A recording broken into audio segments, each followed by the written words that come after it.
Good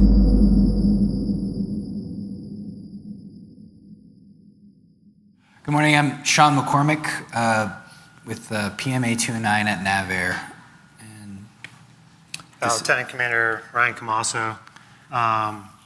Throughout my career, I was always told faster, funnier, so we'll try to keep it to that.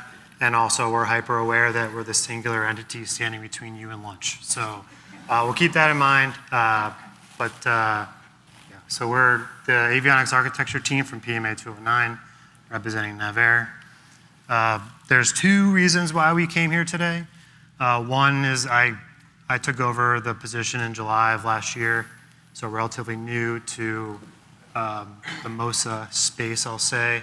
And with us being essentially the MOSA open architecture team for NAVAIR, wanted to kind of get ourselves out there a little bit.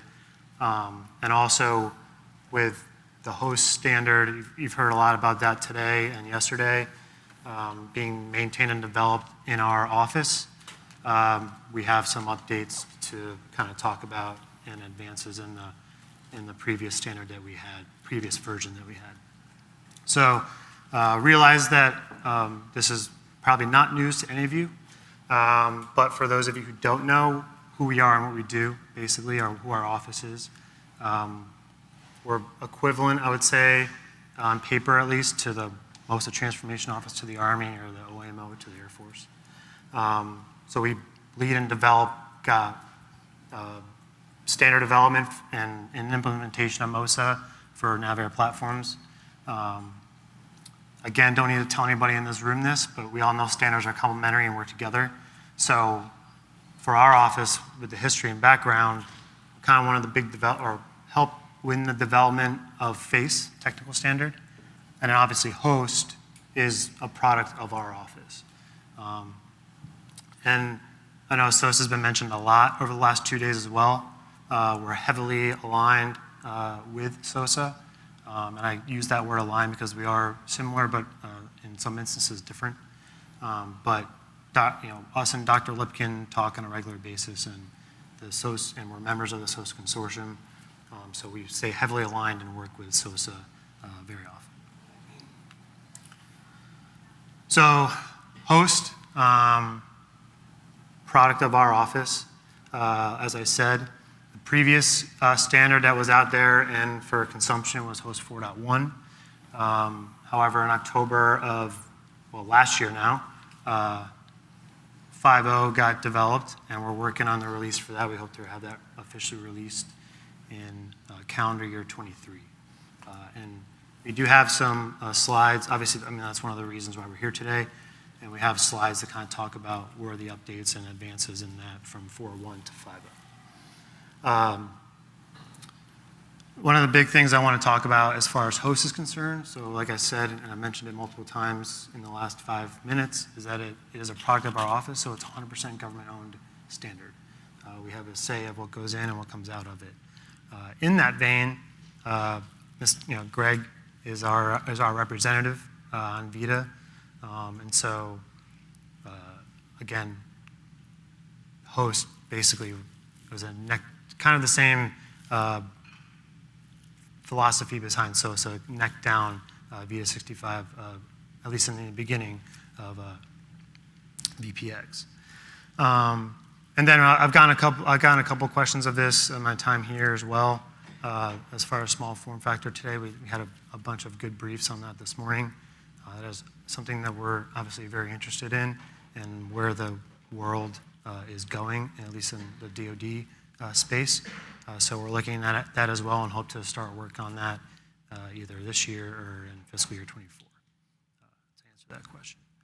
And we got the brief, I think it was Elma that gave the brief yesterday about and had in their slides the 5 pillars of MOSA, and one of those pillars, the last one, is conformance.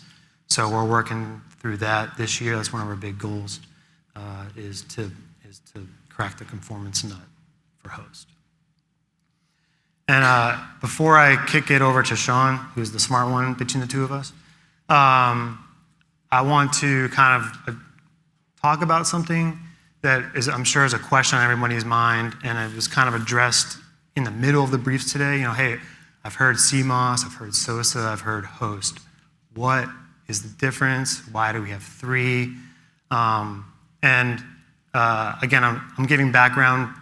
Most people probably know the background, but from what I understand, born from 3 different niche desires. Over the years, we've kind of converged to pretty similar, but like I said, there's a couple subtle differences. Host specifically was born from mission computers, processing, and we've kind of expanded that space. But I think they can be used interchangeably, or not interchangeably, but in parallel with each other. And there's no need to think of one as different than the other. As I said, we've stayed very aligned with SOSA and Dr. Lipkin, and we're all trying to accomplish the same mission. So, without that further ado, I'll give it to Sean. All right. So, good morning again. And so there's been a major move with host to go into the model-based systems engineering realm. And that's kind of NAVAIR wide, and it's called the digital engineering transformation. So we've got buy-in by high leadership to keep moving forward with getting all of our information and specs into digital formats. And as host has developed, it's been a paper document up until its last release in 4.1. And now we've currently converted all of that to a model-based environment. So our spec is now updated via our model, and any paper spec is generated from that. So as we move forward with that, and the whole goal of that is to get the requirements and the specifications for each of these open standards in the environment where programs can use them directly in their acquisition process. And so as we move forward, a lot of where our advancements and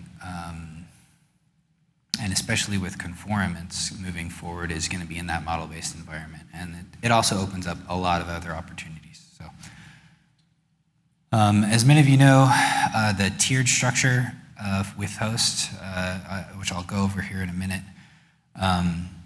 enables a few different things. One, we have a capability to define how we're going to be using the next set of technologies. So we have a tier 1, which aligns heavily with how programs are going to be developing their OA conformance process, because they also have a mandate and strong suggestions to move towards open architectures and how they can achieve that within their program. So, all right, so I talked a little bit about that third bullet there. In addition to having those digital standards, the Digital Transformation Office has stood up a integrated modeling environment. And this is to allow all the programs in the Navy to have access to the modeling tools that they need to advance their requirements.